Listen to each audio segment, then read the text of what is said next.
Ministério Público do Trabalho de Passo Fundo recebe, em média, todo mês, cerca de 35 denúncias e desde 2013 já destinou quase R$1,5 milhão a entidades cadastradas.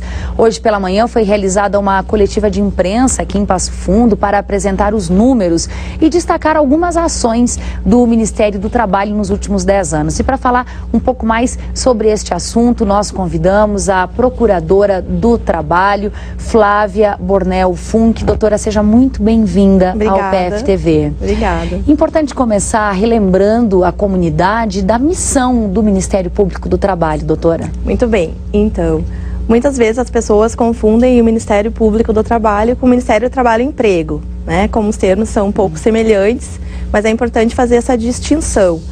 Nós somos um ramo do Ministério Público, somos procuradores do trabalho, né? Enquanto que o Ministério do Trabalho e Emprego é vinculado ao Executivo e são os auditores fiscais do trabalho. No seu caso, doutora, assim como qualquer outro segmento do Ministério Público, vocês estão à disposição da população para receber denúncias, para promover ações civis públicas. É um pouco essa a natureza do trabalho de vocês. Com certeza, essa é a natureza do Ministério Público brasileiro, né? Que é dividido no Ministério Público Estadual e o Ministério Público da União, da qual faz parte o Ministério Público do Trabalho.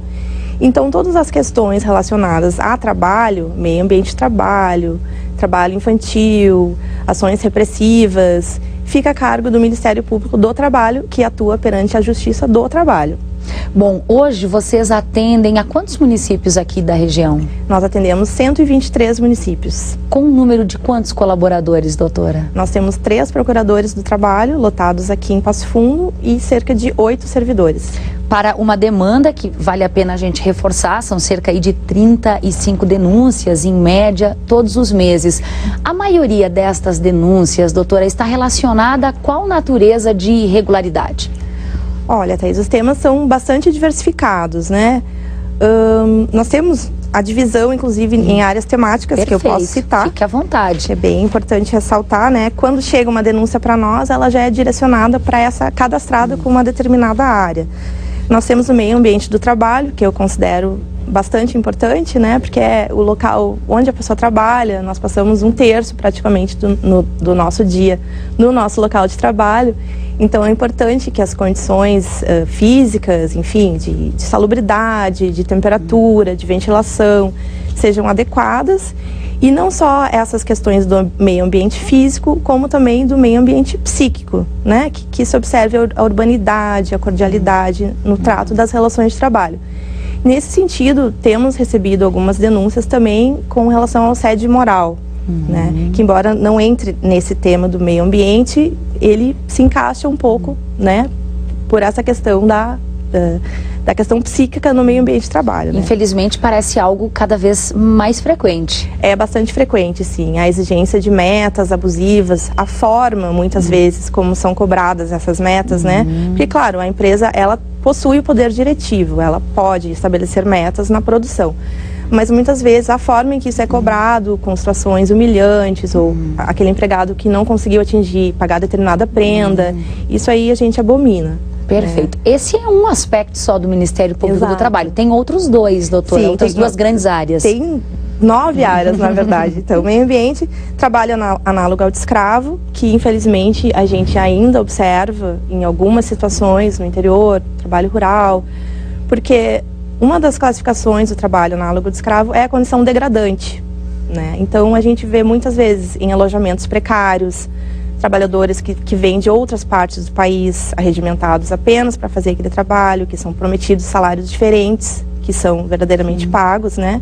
Então, isso entraria nessa temática do trabalho análogo ao de escravo. Fraudes trabalhistas, que são bastante comuns, a empresa não permite anotar a jornada que verdadeiramente trabalhou, né? Você sai no seu horário normal, mas fica trabalhando horas extras. E pede para o colaborador colocar um horário que não foi o que ele fez. Muitas vezes pagas por fora, né? As horas extras, acaba não incidindo os impostos, o FGTS, e prejudicando o trabalhador futuramente.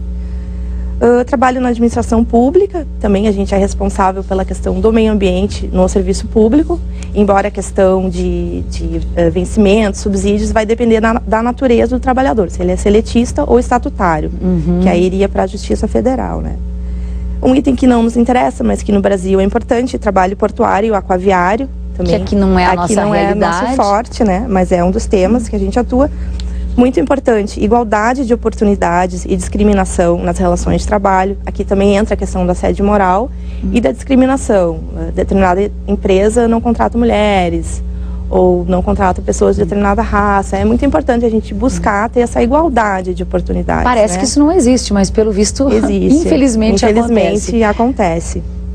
Exploração do trabalho da criança e do adolescente. Na verdade, a gente busca coibir o trabalho infantil, né, e regulamentar o trabalho do adolescente, porque a gente sabe que a partir dos 14 anos é permitido o trabalho, desde que seja numa função de aprendizagem, né, dos 14 aos 16.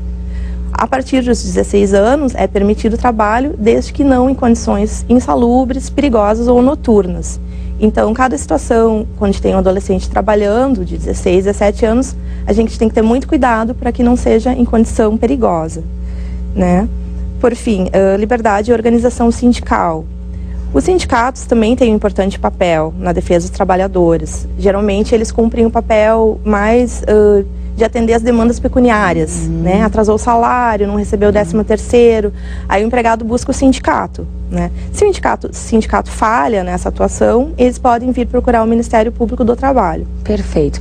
Olha, doutor, o tempo passou voando aqui, mas deu para a gente entender um pouquinho mais de toda a amplitude do Ministério Público do Trabalho. Aí na tela você já vai acompanhar o telefone e também um site para você buscar outras informações. Doutora, muitíssimo obrigada pelas informações. Eu que agradeço a oportunidade. Bom trabalho. Obrigada.